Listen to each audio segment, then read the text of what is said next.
Since it's the organizational meeting, the planning director presides until the election is her, elected the chair, and I'll pass the gavel back at that point. So, Jerry, I think Jonathan asked if you would lead us in the pledge. No.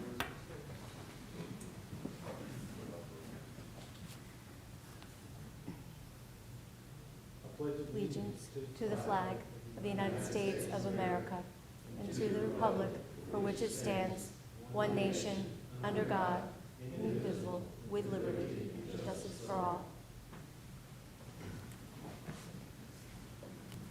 Calls for a moment of reflection.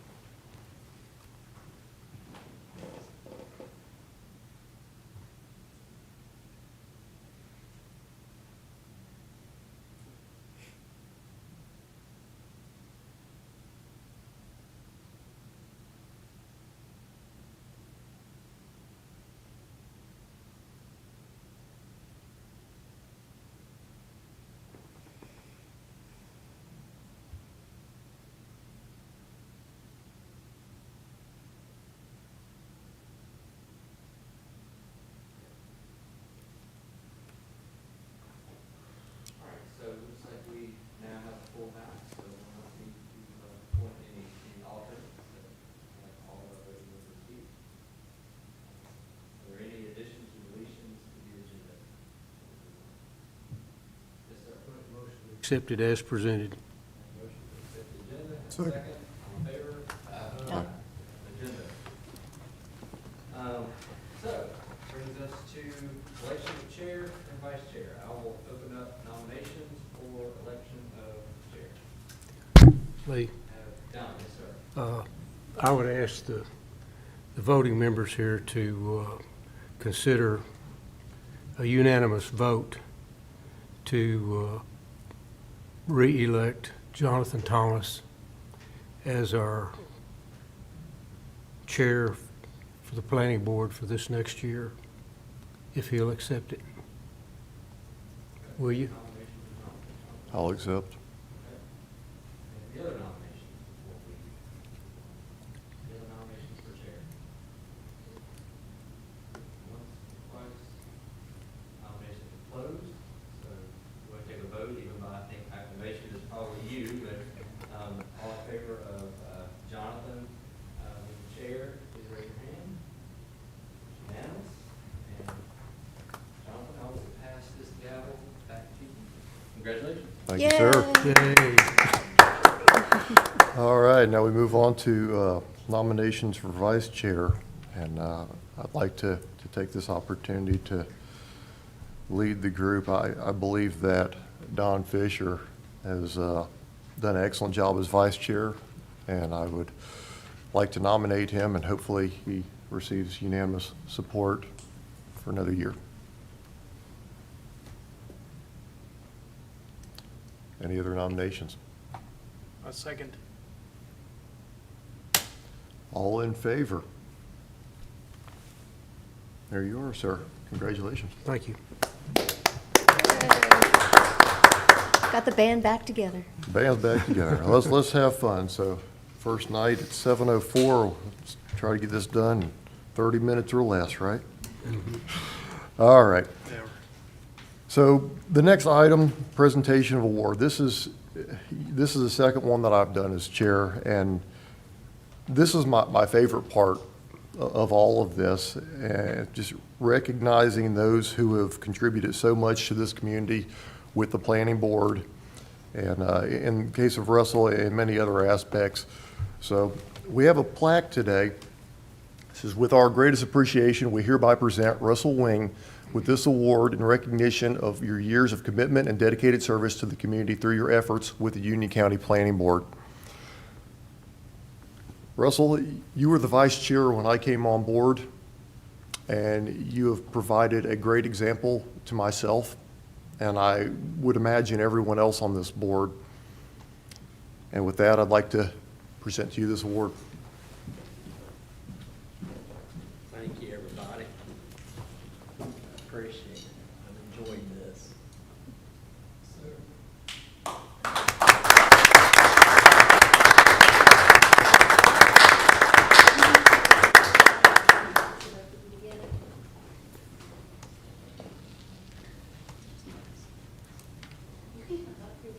All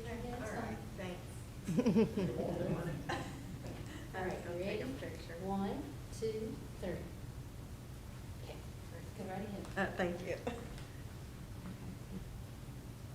All right, thank you. That's my beautiful wife's beautiful sister. Way to go, Russell. Thanks, everybody. Thank you. Appreciate it.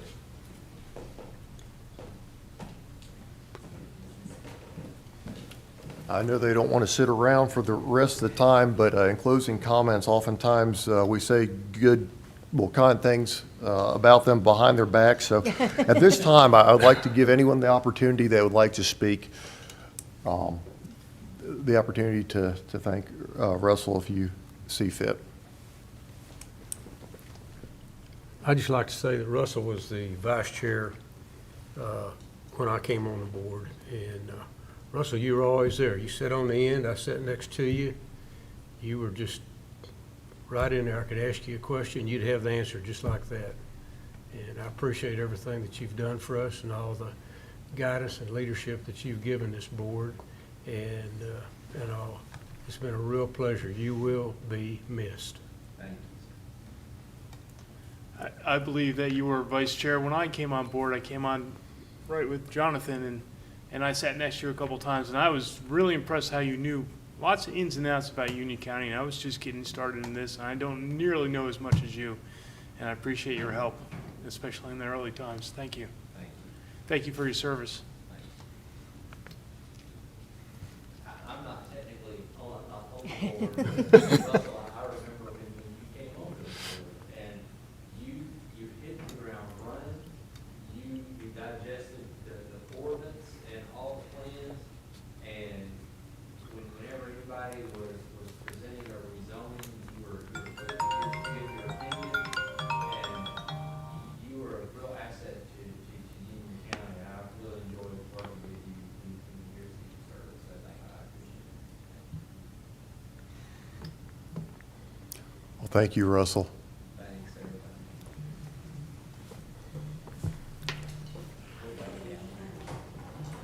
Y'all have a good evening. You too. Thank you. Bye, good night. Bye-bye. Nice to see everyone. All right. All right, moving along with business. Next item is approval of minutes. Please take a moment to review the minutes if you have not already done so, and when you're ready, please present a motion.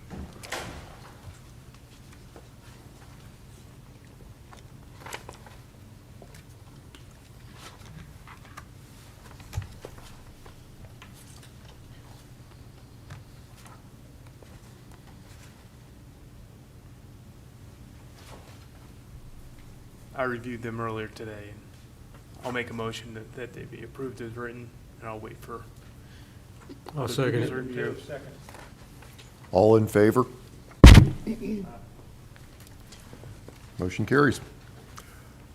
Next item, training session. For that, we'd like to recognize Mr. Lee Jensen, who promised to keep it short.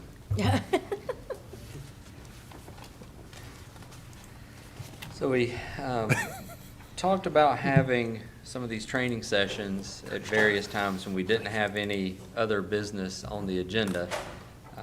We didn't have anything on the agenda last month, and that was kind of a surprise. So we weren't prepared. So this month, kind of knew that we weren't going to have anything. So I talked to Jonathan. We sort of came up with the idea to maybe sort of start at the beginning. Let's go over the roles and responsibilities of the planning board, and then talk about one of the things that you see the most, which is conditional rezoning requests. This is short and sweet. This is not meant to be a full, in-depth school of government presentation, but hopefully this gives you a little bit of overview, maybe can stir some questions if you have those, and I'll do my best to answer them, but I'm going to move through this relatively quickly. So again, the topics I want to cover tonight are the roles and responsibilities of the planning board, and then the conditional rezoning process. You've got three documents that really sort of give you guidance on what the roles and responsibilities of the planning board are. The first is North Carolina General Statutes, that's specifically 160D 301. I'll send this, this PowerPoint out to you after the meeting. I have updated it. These are clickable links, so you can click on these if you care to read the 160D chapter of the general statute. It gives an overview of planning, but if you go to 301, it talks about what the planning board does. So that gives some real broad kind of guidelines on what a planning board in North Carolina is supposed to do and what they may do. That's a pretty important term because those are all delegated to the planning board by the Board of County Commissioners.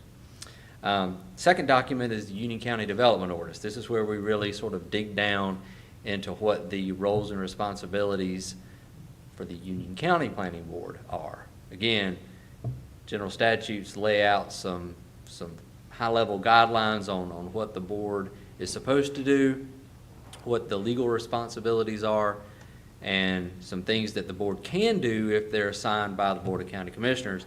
The Union County Development Ordinance actually assigns those duties. That's the document that the board adopts, and it has the duties that you have to do for Union County. Third document is the Union County Planning Board Rules of Procedure. Should have gotten one of those when you first became a member. If you don't have one, we can get you another copy. It's a pretty short document, not very long. It's about 10 or so pages. It's got some pretty good information in there. So, more specifically, 160D, what does it do? It says that the local government can, by ordinance, provide for the appointment and compensation of a planning board, or it may designate one or more other boards or commissions to perform the duties of a planning board. It's important to note that in North Carolina, if you have zoning, you have to have a board serving in the capacity of a planning board. So you have to have somebody performing those duties. We have zoning here in Union County. That's why we have a Union County Planning Board. You have to have at least 3 members. They don't dictate anything else. It can be any size, deemed appropriate, and organized however you want to. You just have to have at least 3 members. You can also create a joint planning board by 2 or more local governments. There's not many places that do that. However, there's one just to the west of us, Charlotte-Mecklenburg Planning Commission. I think they're called the Planning Board now. I think they changed that. But they are a joint Charlotte-Mecklenburg County planning board, mainly because there's not a lot of unincorporated Mecklenburg County left. There are a few other places around. Most of them are relatively small jurisdictions, though. So what are the duties that may be assigned? Mainly, the first one on here is probably one of the most important you're ever going to do. You don't do it every day. You do it once every 5 years or so. But you update, monitor the plan, make sure the comprehensive plan is up to date, correct, and reflects the ideals of the community. You help facilitate and coordinate citizen engagement and participation in the planning process. Many of you did that during the comprehensive plan. You do that almost every time you have a rezoning request or a text amendment that comes before you. You hear input from citizens that either are in favor or they don't like a rezoning request. You develop and recommend policies, regulations that help carry out those adopted plans, such as the Union County Development Ordinance. And that could take the form of a lot of different things. You may have some future plan at some date that talks about, noise. Maybe the county's too noisy for some reason, and that could be, it could be a noise ordinance. It could be many things. Advise the governing board concerning implementation of plans. It mentions 2 specifically here. So part of an implementation tool is carrying out amendments to the ordinance. So if we're doing that right now with the implementation committees. There's a lot of different things that those committees are discussing. A lot of those will turn into text amendments and map amendments. A lot of times a county or a city will start out with some base zoning districts, and over time the comprehensive plan changes based on development or citizen concerns, And the base zoning then doesn't necessarily match the adopted plan. And what happens is, a lot of times if you have staff, or not staff initiated, but you have commissioner initiated rezonings, which can rezone an entire county to match the newly adopted plan. What most places do is they wait on the general public to file, or developers to file rezoning petitions, and then you weigh those against the plan and you say, well, this helps, this supports our plan, or this doesn't support our plan, and you pass that along to the Board of County Commissioners. You can also exercise functions in the administration and enforcement of various means for carrying out plans that the governing board may direct. This could be a lot of different things. This could be from serving on ad hoc committees, smaller committees that several of you are on right now with the implementation of the comprehensive plan. It could be various ways to review different types of plans. You know, in the past, and I know in other jurisdictions, some planning boards get down pretty deep and review final plats of subdivisions and really dig into everything. So that's one of the things that you could do if appointed by the Board of County Commissioners. To provide a preliminary forum for review of quasi-judicial decisions. So this is kind of the difference between a planning board and the Board of Adjustment. Again, I said if you have zoning, you have to have a planning board. You also have to have a means by which people can get variances or special use permits, or they can appeal the decision of a zoning administrator. And that's a quasi-judicial function. And what that means is it's almost courtroom-like.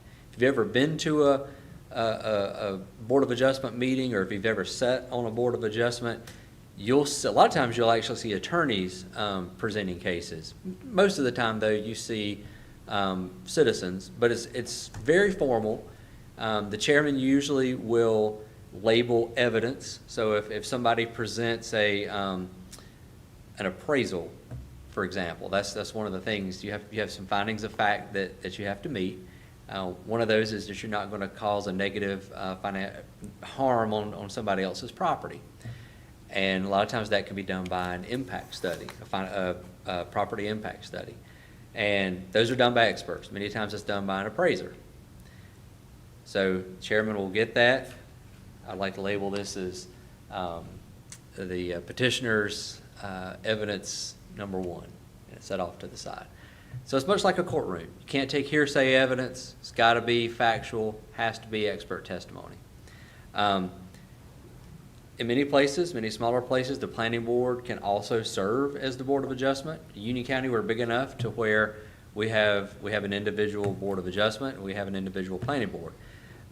What this is saying is that the planning board could act as a recommending body to the Board of Adjustment. Most places don't do that. There's some legal issues that go on there. It allows you to do it, but you can't use it as a basis for deciding the case. So if you make a recommendation, the Board of Adjustment could say, okay, thank you. They just kind of set it aside because they can't really use it. But it gives you that ability as well. And to perform, this is kind of one of those catch-alls, to perform any other related duties that the governing body wants you to do. So this is what the general statutes lays out in general for the planning board to do. Specific roles and responsibilities are found in section 85.020C of the Union County Development Ordinance. So you can make studies and recommend to the Board of County Commissioners plans, goals, and objectives relating to the growth, the development, and redevelopment of the county. So you just did that last year with the recommendation of the Union County 2050 Comprehensive Plan. You reviewed that document. You made some recommendations of some tweaks to that document. It ultimately went up to the Board of County Commissioners, and they adopted it. You develop and recommend policies, ordinances, administrative, and other means for carrying out plans in a coordinated and efficient manner. So that's really that implementation piece. So that's when somebody has a text amendment, or when staff's bringing a text amendment to help implement a plan, or when a citizen initiates a rezoning request or a developer initiates a rezoning request. You're reviewing that to make sure it's consistent with that plan. You're helping to implement that plan, and you're making a recommendation to the Board of Commissioners to do so.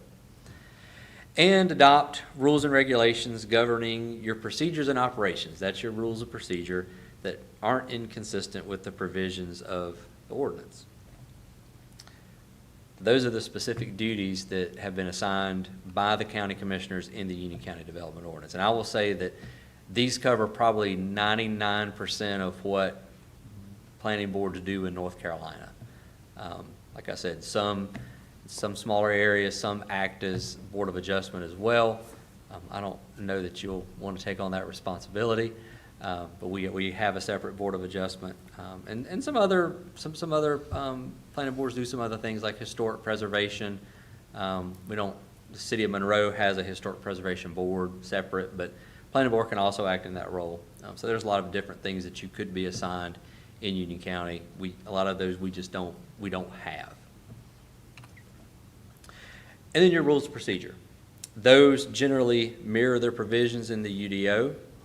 And then it also contains some specific direction regarding your meetings, how those meetings are structured, elections like we just had. That is actually spelled out in the rules of procedures, not in the ordinance. That's in the rules.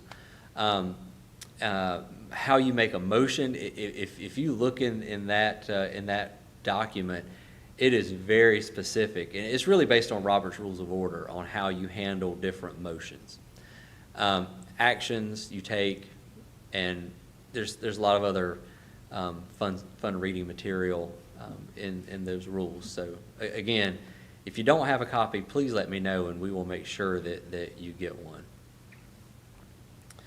one. Another big consideration is ethics and conflicts of interest. So the UDO and 160D both deal with that, and if you read these, it basically they're almost identical, and that's because if you'll remember when 160D when that came out, we were required to update our ordinance to mirror 160D language by July 1st of last year. I'm sorry, this year. We've already done that. We took care of ours early on because I hate getting behind the 8 ball and trying to scramble to get things done. So 160D really laid out what the ethics and conflict of interest rule was. So we just mirrored that in the ordinance. It basically says you can't vote on any type of advisory or legislative action where the outcome, is reasonably likely to have a direct, substantial, and readily identify financial impact on the member. So just always keep that in mind. I know I don't think we've ever had an issue with that in Union County. And then, obviously, if you're the landowner of the property that is subject to a rezoning request, don't vote on that. Kind of lays that out here. Or if you have a close familial business or other associated relationship with somebody who's proposing a text amendment, you should not vote on that as well. And then I have a couple things in here about planning and plan implementation. These are both found in general statutes. I covered these already. But I think they're very important. It's really the primary thing that the planning board does. You review and comment on comprehensive and land use plan. Again, that's not done every day, but it is an in-depth process. Charlie, you were on one of the committees that helped develop the 2050 plan. There were a lot of meetings, a lot of time, a lot of effort went into that, and this board took a good amount of time to digest that as well, and they're good documents. And this board did a great job when that came to you. You really looked at it and said, we like this list of things, we don't like this list of things, this is our recommendation. We want you to include some, don't include some, and that's what happened. The other thing is that you review and comment on all proposed text and map amendments. I talked about that, but that's really that implementation tool, and that's how it all connects together.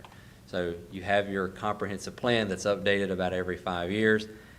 When you review and comment on rezoning and text amendments, you are implementing that plan. You are saying that we adopted this plan and this plan's important, and this is what we recommend you do on this rezoning request because it either is or isn't going to implement the plan. I believe that's my last slide on roles and responsibilities. Does anybody have any questions about that? I know it was very high level. I didn't want to get in the weeds too much on it, but any questions? Yes, ma'am. So based on reading this, you said you have to have a minimum of at least 3. How was it decided to have, I think there's 9 with the 2 alternates on this board? Like, how does the number get decided? I think that was way before my time. Okay. So the county started its zoning program in the late 60s. We had, oh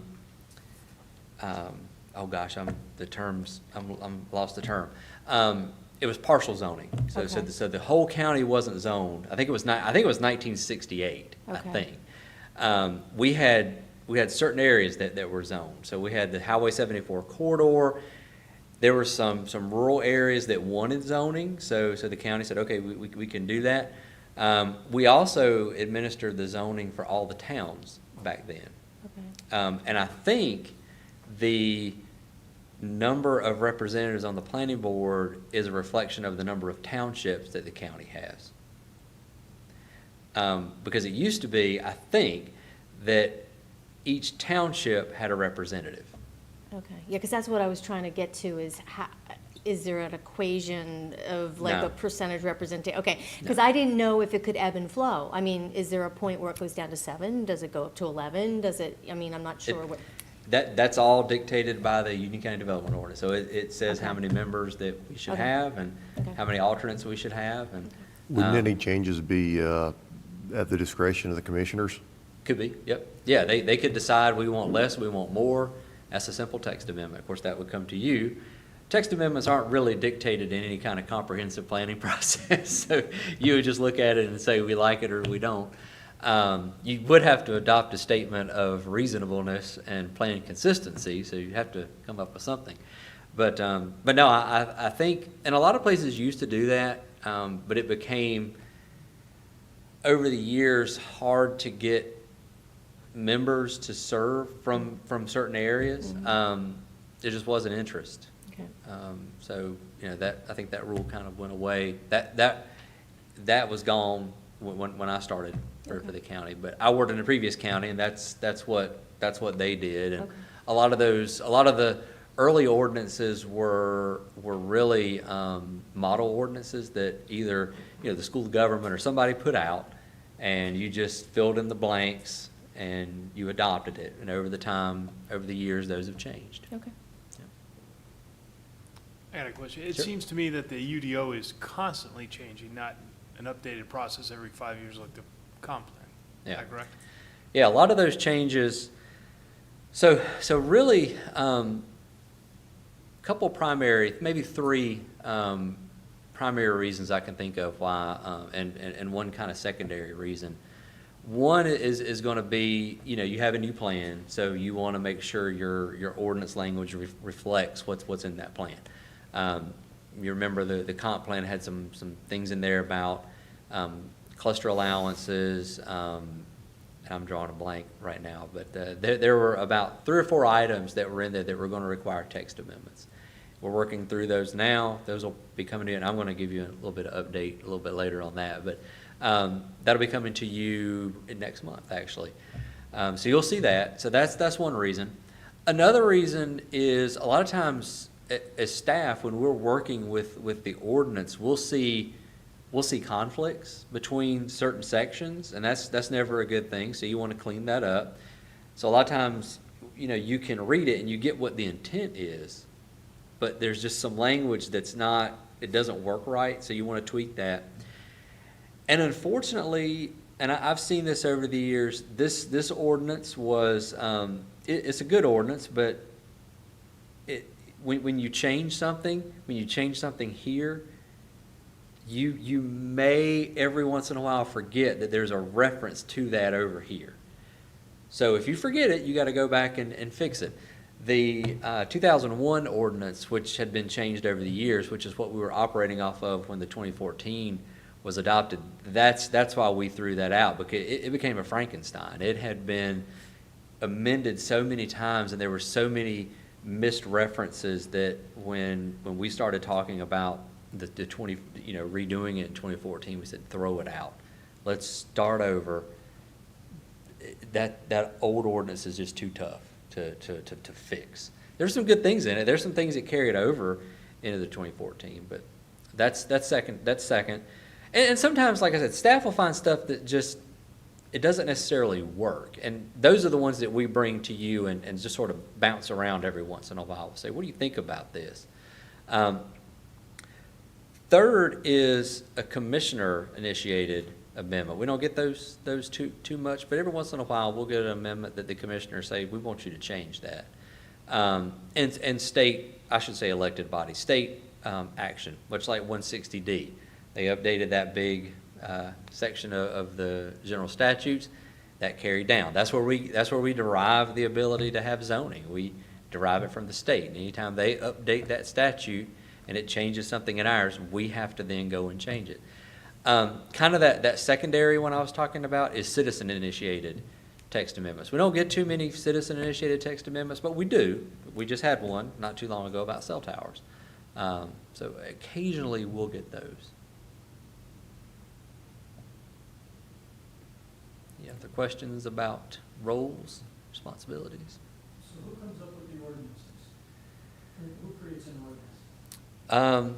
Well, the very first ordinance that was created in Union County back in, I want to say probably 66 or 67, I've read the process. Believe it or not, Union County did a really good job of hanging on to old documents and preserving things. So I've read that process. They had a committee of citizens that got together. They had a comprehensive plan already in place. And I will bring a copy of that comprehensive plan at some point because it is really cool. It is a big book, and there's some really cool old maps that somebody actually sat down and drew and didn't use GIS. It's a neat document. But they took that comprehensive plan and they said, how do we want to implement this? And it was a group of Union County citizens and staff, who was one person back then, that came up with that ordinance. And it wasn't a very big ordinance. It was pretty small.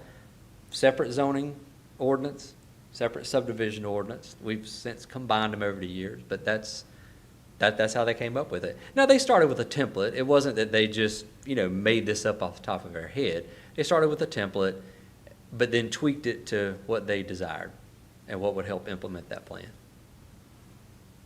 And that's what we've been doing ever since. Plan will be adopted. We'll talk about the ordinance changes, if there are any, that need to be made because of that new updated plan. We'll make them. We'll bring them to planning board, talk about them. And then occasionally there'll be a, staff or citizen or Board of County Commissioner initiated text amendment that we'll bring forward. So we can create our own ordinance and send it to the commission? No, I mean, you can, the planning board can also suggest changes. So if there's changes that the planning board would want to see, you can do that as well. Undertaking a full ordinance rewrite is a big undertaking. It's usually something you're going, especially with the size ordinance that we have now, you're going to want. We probably wouldn't need a full consultant team to do it. We have a very capable staff, but you would want at least an land use attorney to look at it to make sure that you've not left anything out or put something in there that's just a red flag that's going to get you sued. So you would probably want to do that. But no, that's something the planning board can make suggestions as well.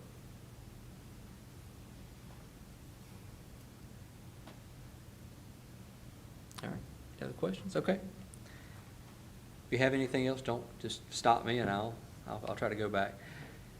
Conditional rezoning. So this is probably outside of reviewing and adopting plans. This is the biggest thing, and actually this is probably the biggest thing you do because you see them all the time. In terms of impact to the county, the adoption of the comp plan is going to be first, and then honestly, this is probably the second biggest thing that you do. You see these just about every month. So again, we'll go back to 160D. It grants cities and counties the authority to implement zoning. And then the very next section of 160D allows you to have different types of zoning districts. It doesn't dictate that they have to be, ours are RA40 and RA20. It doesn't tell you what they have to be, but it just says you can have different types of zoning districts for residential, commercial, industrial, and so on. And then 160D 703B allows conditional districts. That's relatively new in North Carolina. We haven't always had that. City of Charlotte did it for years without having any kind of authority in the general statutes. They were sued, and believe it or not, they won. I don't know how they won. Every planner in North Carolina knew Charlotte was doing it, and when they got sued, because this is great, we liked it. We said this is a great thing to do, but they don't have the authority to do it. We thought they were going to lose. They won. Had a great attorney, and they won the case. So the legislature said, well, it's judicially allowed now, so we should probably update the general statutes to just say it's allowed. So that's kind of how this got into the general statutes. So Lee, something like that would be perhaps a tax district or something like that? You could have separate tax districts, but those are kind of handled differently in the general statutes. Okay, yeah, I didn't know as far as you say conditional districts, so this would be something just above and beyond what fits within our standard zoning. Yes, so when you have those rezonings where you're setting conditions, those are all conditional district zoning. A straight rezoning is kind of like, what's a straight rezoning that we had recently? The gentleman that wanted to rezone the property out on Crane Road, where he wanted to take it from R40, I think, down to R15. No conditions. He just came in and asked. Straight reason, we call them straight rezonings.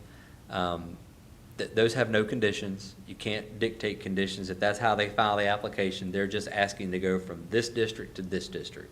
That's it. Conditional district zoning, you can negotiate, you can talk to the applicant, you can talk about different conditions, but it gets into these next two bullet points. The conditional district has to be in response to a rezoning application. The planning board can't conditionally rezone somebody's property that didn't file an application.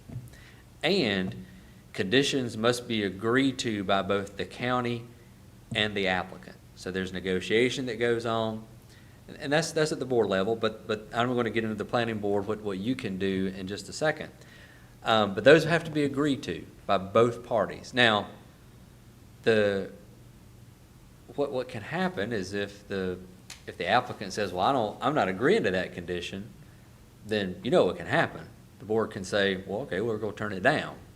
I mean, that's the ultimate trump card, if you want to call it that. That's just important to note, that they all have to be agreed to. And it has to be a signed document that's recorded in the Register of Deeds. So again, those are the general provisions in the general statutes. Again, I'm starting there because that's where that authority comes from. And then we have some very specific language in the UDO and how we deal with conditional districts here in Union County. So again, section 80.050 is what outlines that procedure. We have two kinds of conditions, if you want to call it that we allow. One is where you can just reduce the range of uses or building types. So we've had a few of those over the years. It's where somebody may not have a design for a building yet, but they generally know what they want to do. And they're going to come in and they're going to say, okay, I want to rezone to B4 conditional, and I'm going to eliminate all these uses, and the only thing I'm going to do here is retail, and they've eliminated everything else. And they may say, and I'm only going to do 2-story building. I'm not going to go up to 50 feet in height. I'm just going to do 2 stories. And that could be a type of conditional zoning. Again, those are few and far between. Generally, when we have one of those, it's in the more rural areas where you have large properties, where neighbors really can't see the building that's going to be built. So you're really just dealing at that point with, adjacent impacts like noise, traffic, and things such as that. Second type, which is what we're all more familiar with, is what usually comes to the board, is when you're committing to a site plan. That's when you get the rezoning package that has the site plan. It shows the locations of lots or buildings. It gets into a lot of detail about what types of uses they're going to be, the square footage of those uses. It talks about traffic impacts. You have a lot of different things that go into those site-specific rezonings. Regulations can be increased but not decreased. And that's specific to Union County. So, for example, somebody's rezoning to B4 and setback in B4, side setbacks 20 feet. You can't tell that developer, well, you can go down to 15. You can increase it. You can say, well, we'd like you to go up to 30, but you can't decrease it. You can if you have specific language in your ordinance that says you can do that. Some places do that. Some places start at a building block, such as that's how Union County works, is our building blocks are our base zoning districts. You start at that B4 example, and you add things to it. You don't subtract. Some places just have a conditional rezoning district, such as the city of Monroe. Everything's its own separate district. So you don't have a B4 conditional. You have I've seen this, it's the Poplar Place Conditional Rezoning District, which is where the Target Shopping Center is. That's what it's called. It has a specific site plan associated with it. You can do it either way. We chose to do it this way. The problem that I see doing it the other way is an enforcement nightmare. Because you get all these conditions, and then you have, 2 field guys that are supposed to be able to go out in the field and enforce this stuff on a day-to-day basis. That gets tough, especially if you're somewhere like Monroe or high-growth area like Union County. There are problems with the way we do it too. There's no easy fix, but you choose one or the other. The applicant must have a community meeting. So that's not in the statute. We dictated that in the ordinance. It used to be in the statute and it was taken out. We think it's a good idea. We don't think the first time somebody hears about a rezoning, and when I say we, I mean the county as a whole. I'm not talking, I don't like it either, but this was a board decision. The first time somebody hears about a rezoning shouldn't be at the planning board meeting. Those community meetings allow the community to have direct dialogue with the developer, and they've actually, a lot of times you've seen, or at least I've seen, community meetings that have been very confrontational. There might be a couple of community meetings that were very confrontational. I will give you a perfect example. Cuthbertson Road, that rezoning request. They had 3 community meetings. The first one, it was bad. Developer went back, made some changes, had some conversations. We talked to Waxhaw. Second one, still bad, but not quite as bad. Developer went back, made some changes, talked to some folks again. Third community meeting, it wasn't so bad. Folks came out. A lot of people said, yeah, I like this. When it came to the planning board, there was hardly anybody showed up. I think there may have been, a couple people that showed up. I think the first community meeting, there were over 100 people. So that's the good that they can do. Now, sometimes, we've seen rezonings that have come where they've had community meetings. The developer says, I'm not changing anything. And they come here, and you have 100 people come into this room. And they tell you how they feel about it. But that's why we kept the community meeting in, because it does do a lot to help dialogue directly between the citizens, the adjacent neighbors, and the developer. The board, when I say that, it's the Board of County Commissioners, can approve items that otherwise require a special use permit. So a lot of times, again, using that B4 example, there might be a use that, an auto repair shop, for example. In B4, that generally requires a special use permit. But if the developer comes in and they have a site-specific plan, and they call out specifically on that plan, I want to do an automobile repair shop on this piece of property right here, and they provide all the material to the board that they need, the board can approve it, and then they don't have to go get that special use permit. Now, that example, you said it was prohibited by B4. I'm sorry, say that again? You said in that specific example that it may be prohibited by B4, correct? It may B4 may require that use as a special use permit. If it's prohibited, you can't, the board can't allow that. Okay, if it Yeah. required a special use, I guess I'm confused as far as item 3 is where that goes. Regulations could be increased but not decreased. Yeah. How do they? Yeah, so Justify that. that's, I guess, number 3, and that's a good call out there. So number 3 was really meant more for dimensional type requirements, height, bulk, setbacks, things like that. But not uses. But not uses. You can't allow a use that's not allowed. So, if an applicant wanted to do a housing development in B4, the board couldn't allow them to do that, because that's not allowed use in B4. But if that use would normally require a special use permit. So if I had a piece of property that was zoned B4, no conditional district, and I wanted to open up an automobile repair shop, I would have to go to the Board of Adjustment and get a special use permit. If a developer comes in and wants to rezone that property to B4, there's a site-specific plan, and in this particular building, I want to do an auto dealership, or I'm sorry, a repair shop. The board could approve that, and they're good to go. As long as it's site-specific, they can do it. That's really the only time the board could get into allowing something that's generally not allowed. So appreciate that. That's a good point. Otherwise, these follow what we call the straight rezoning process, which is planning board meeting. We notify residents in the mail, post a sign on the property, put it on our website for the planning board, and then the planning board makes a recommendation to the Board of County Commissioners.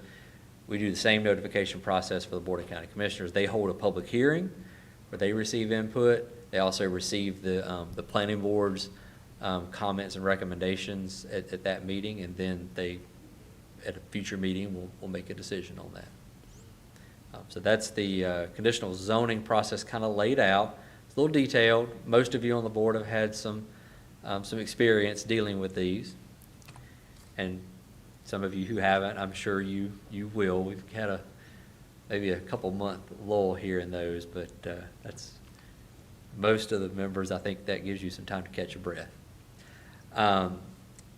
These are just some thoughts, considerations when you're looking at a conditional rezoning request. Number one, is the proposal consistent with adopted plans? And I had this whole idea when I came up from office. I've got all those documents over there. I had props, and I forgot to bring them up here. But, I talk a lot about the 2050 plan.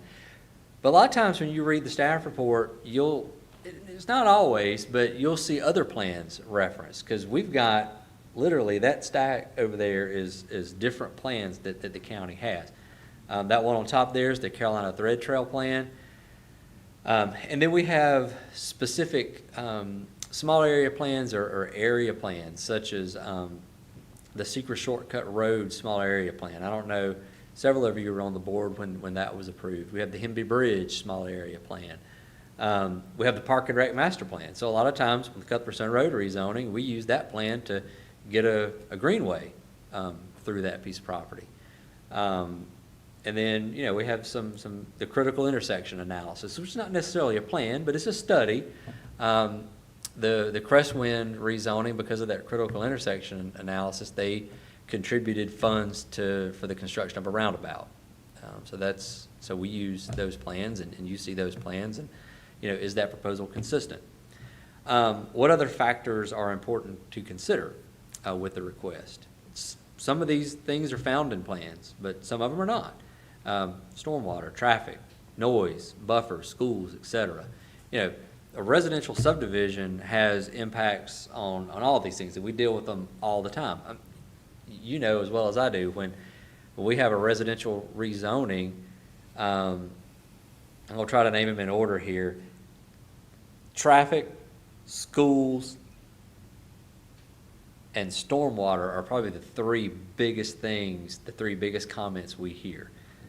Traffic and schools are sometimes interchangeable. Sometimes it depends on the type of rezoning, but you hear that all the time.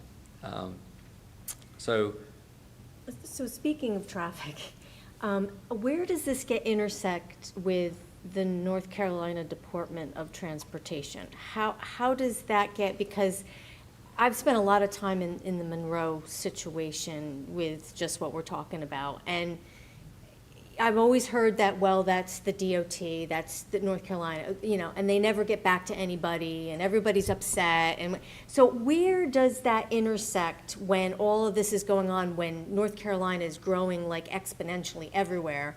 What's the responsibility or the interaction of that component?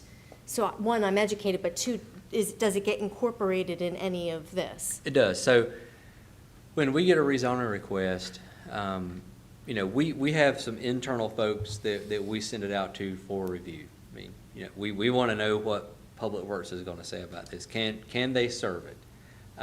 We want schools, you got to check the schools. We send it over to the school system. We want to know what kind of impact this is going to have on the school district. We have an urban forester. We want to know what kind of impact this is going to have on existing tree stands. We have stormwater engineers. We want to know how is this development going to impact stormwater. We also, DOT is one of our partners that we send those plans to. NCDOT gives us comments back. Union County had the foresight probably 10 years ago to hire a transportation planner.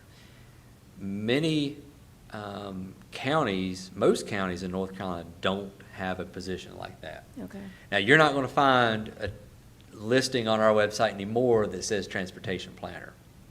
One of the things I did was I sort of reorganized the department, and those transportation planning duties fall under the long-range planning section, because transportation is very long-range. So they look at it in aggregate then, rather than each development that goes on? Because I'm Well, finding when they do the statistics for a certain school and certain traffic area, I'm just curious how you.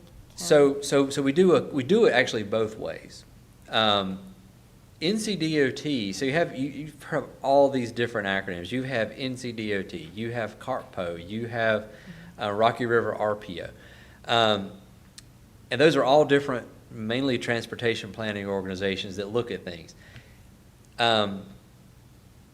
We coordinate with all of those, and that's what our long-range planning section does. When we get a rezoning request in, they take it and they coordinate, and they say, okay, are there projects that are 30 years out that we could get some help with? Or, what can a developer do to help with this certain project? Or what impact is this going to have today? And we sort of take all that and bring it to you. And usually that's in the form of a staff recommendation. And we'll say, we've talked to NCDOT. NCDOT wants a turn lane, a left in, right in, et cetera. That's usually from current day-to-day activities. And that's, I'll be honest with you, you're normally going to get at least a right turn lane into just about any type of development. But then you get the long-range stuff where you're going to have somebody that says, you're going to have some plan out there that says, well, this needs to be a 4-lane road. Take Providence Road, for example. This needs to be a future 4-lane section. Well, it's hard to tell, it's actually illegal. You couldn't ask a developer that's building a 50-lot subdivision to four-lane the entire stretch of Providence Road.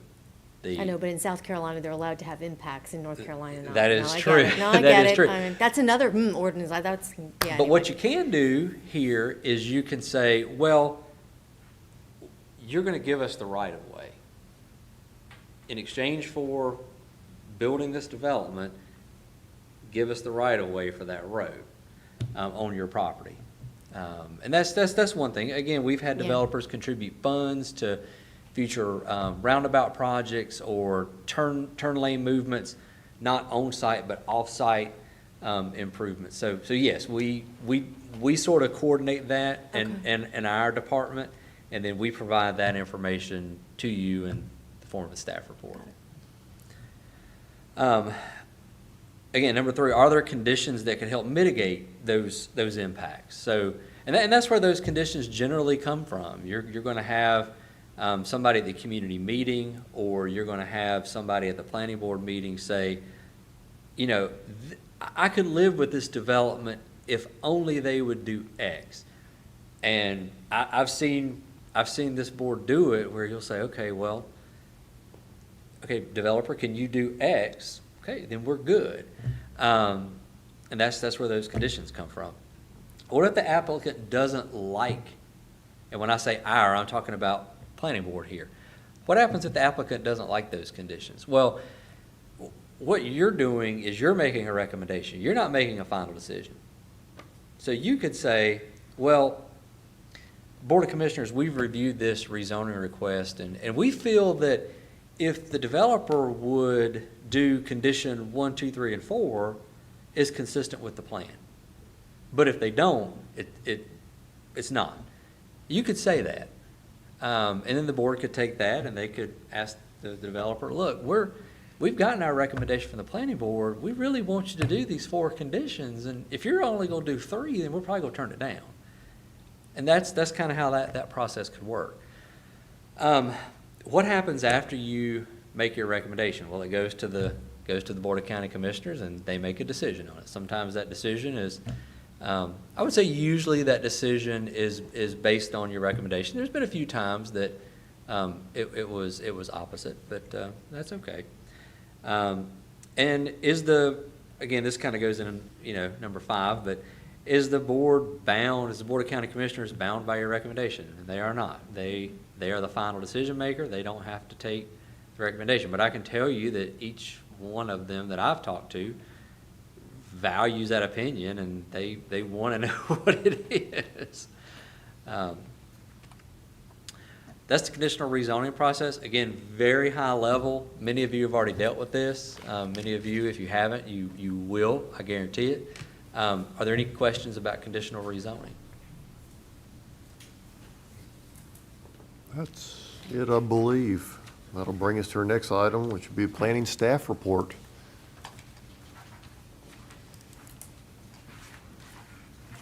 Before I go into this, I always like to give you an update on rezoning requests and things that you have taken action on. The Creech rezoning, which was the one north of Wingate that the town manager showed up for, that rezoning request ended up being withdrawn. So it went to public hearing, and the applicant asked at the public hearing if the public hearing could be continued, because they wanted to go talk to Wingate. Apparently those conversations went well. They've decided to annex that property into Wingate and let Wingate make that decision. So that was officially withdrawn from the county. Which again goes into our comprehensive plan with those transition areas. Even though it wasn't technically a transition area, it was right next to town. They have the utilities. It makes sense. The cell tower text amendment has been put on hold for a brief period of time. Legal is looking at it, just to make sure that everything is good. Most of them, I think everything's fine. We've been in contact with the homeowners, and as you know, that's mainly we we were sued by the tower company, and just want to How give is it that an going? extra set of eyes. It's in the process. Okay. Yeah. I think the county's filed its response, and that's Okay. where we are. Legal stuff tends to take a while. No. I know it's 8, I'll go through this quickly. This is the implementation of the 2050 comp plan. Again, these ideas will be coming to you in July. Again, just some background, you know this, comp plan was adopted in August. There's some different issues that were required, new policies or ordinance language. And the Board of County Commissioners appointed committees to look at those issues. And then each of those committees will make a recommendation. Then next month, we will bring those recommendations to you. You will evaluate them. You'll make your own recommendations. So you can do almost like you did with the comprehensive plan. You can modify, you can approve it as it is, you can modify it, or you can just say, we don't like any of this, go back to the drawing board. And then the Board of County Commissioners can do the same thing. Mr. Chairman, can I ask a question? Absolutely. But, if you back up to when we go through this implementation process, our packets are uploaded like Thursday before Tuesday, is that right? We will get, Start seeing that well in advance? yes, Okay. yes. And I'm also going to go through sort of a high-level overview. And this isn't laid out here, but sort of the way a lot of these are going to work, such as the cluster standards in rural areas for water and sewer are present. These are really small areas in the county. This may end up being there may be a recommendation from the committee to expand this to the whole county. What you'll get in this is really some bullet points, and it's really the ideas that the committee had. And planning board will take those ideas and say, yeah, we like that idea. Board of County Commissioners will take it and say yes or no. And if they say yes, then what's going to happen at that point is this would get turned into a text amendment. So it would actually come back to you one more time, very detailed, strike throughs and underlines and all that fun stuff. But I'll back up. Broadband Committee. Some of their work actually got implemented before they finished. So, you know, some of the ARPA money got used to help match as matching grants, if you will, for some broadband projects that may be going to happen in the county. That was one of their big recommendations, but you won't see that on here because it's already been done. But they believe in flexible solutions. Don't focus on one technology. You know, they basically everything. If it can provide broadband service, let's encourage it. Affordability, it matters just as much as accessibility. So there are a lot of folks in the county that there are lines going by their house, but they've heard that they just simply can't afford the payment. So what that is, that's really an education campaign. That's because there are programs out there to get lower cost broadband, and that's just as education. That's just putting that information out there so people know about it.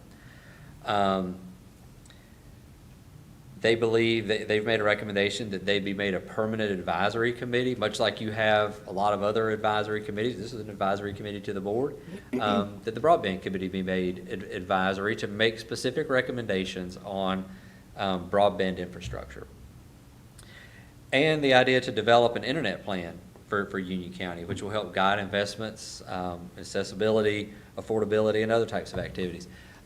There are internet plans out there. It's kind of a new thing but there are governments getting involved in that. If that was included, that's not something that the Union County Planning Department would lead. We would be part of it, but that's more of something that our IT department would really handle. They have the expertise. Again, cluster standards in rural areas. They reaffirm the county's current density calculation.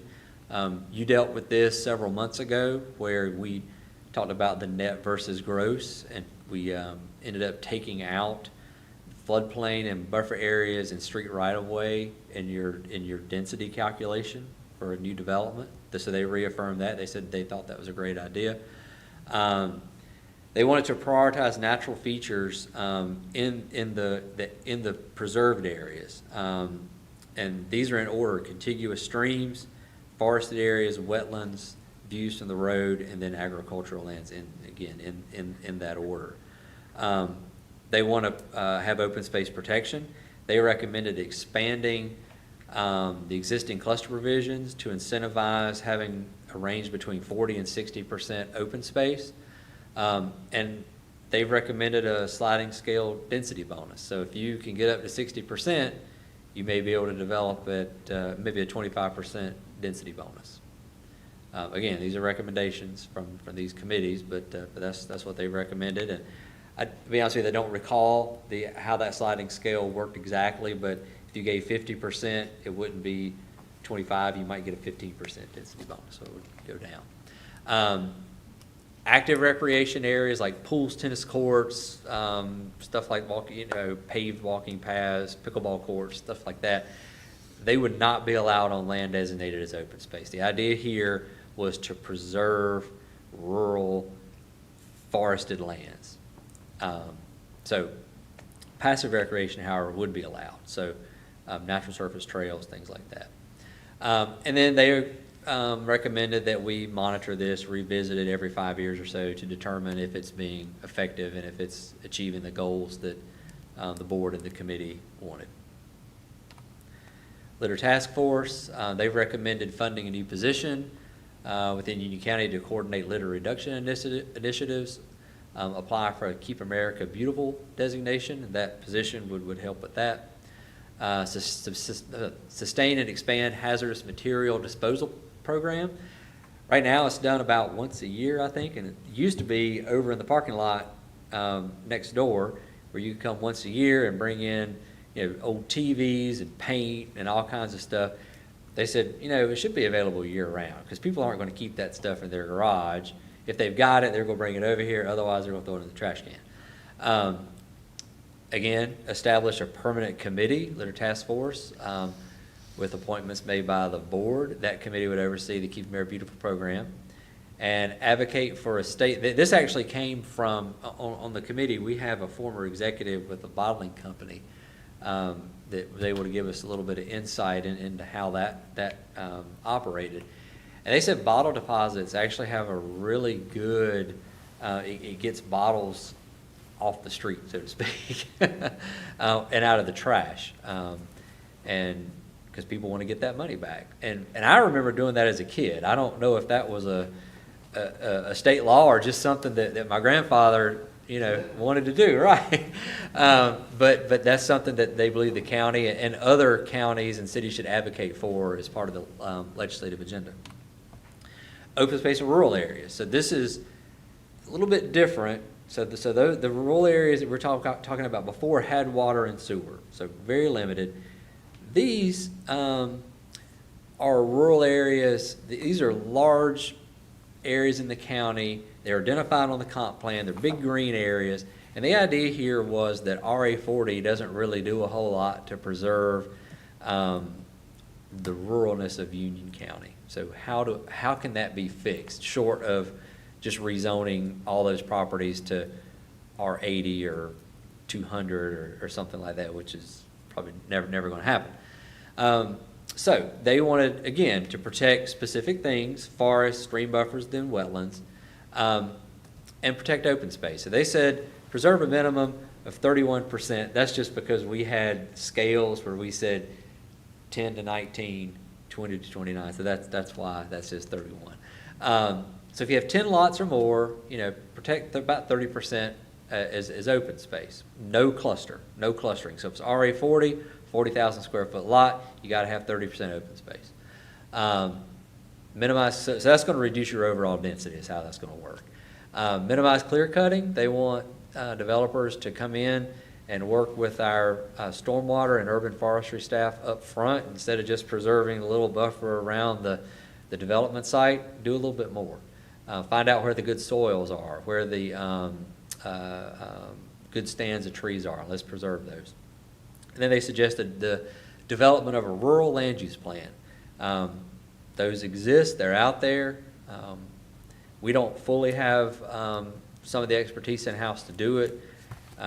We know how to engage the public, we know how to do a lot of these things, but a lot of this requires environmental scientists that we would probably have to cherry pick some consultants to help.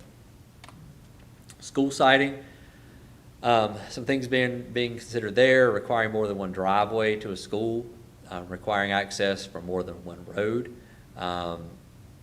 It's sort of going back and forth on, how to permit those. Should it be a special use permit, which would go to the Board of Adjustment, or should it be by right with supplemental regulations? That's where it's allowed with a zoning permit, but there are some specified extra things that you have to do. Increased minimum buffering, so again, screening around the outside. And then there's actually a state law right now that requires NCDOT to pay for road impacts. So any kind of road improvement and I didn't make this clear. So this applies to public, private, and charter schools. And this state law also applies to public, private, and charter schools. One of those schools wants to open up in Union County. Again, they're going to go through the normal process. We're going to talk to DOT. We're going to look at, what traffic impacts does this have? And instead of the school paying for those impacts, the NCDOT has to pay for those impacts. What that's caused is maybe DOT doesn't review those as closely as they should sometimes. And we've seen a couple that have popped up that if you live in the Weddington area, there's a charter school out there that causes some major traffic concerns in the morning. So I'll leave that where it is. It's gonna get worse next week. Yep. So, So the strategy there was to rescind that state law, to ask our legislative delegation to sponsor a bill to rescind that. Yes, sir. so who would pay for it then? The school. The school would pay for all the road improvements around the school. Yeah, like if they have to build a turn lane into the school, they would pay for that. Just taxpayers' dollars. Yeah. So if it's a public school, yeah, it's still taxpayers' dollars. But if it's a private school, it wouldn't be taxpayer dollars. Stormwater, maybe offering some incentives to retrofit current development by increasing, stormwater standards and maybe have some grant, education and grant programs. And that stuff exists. You can go out and get grants to go back and retrofit existing development. It's tough, but it is possible. Limit clear cutting and mass grading. Again, you saw that on the cluster in rural areas. Same thing kind of carried over here. Assigning a higher runoff classification. So different types of vegetative cover have different what they call runoff coefficients. So, for example, forest land, it helps, water can infiltrate the soil in undisturbed forest land better than it can on an asphalt parking lot. Makes sense, right? So, problem is when a site's graded, it really becomes like concrete. Even though it's dirt, that water does not percolate into the ground. It just runs off just like concrete.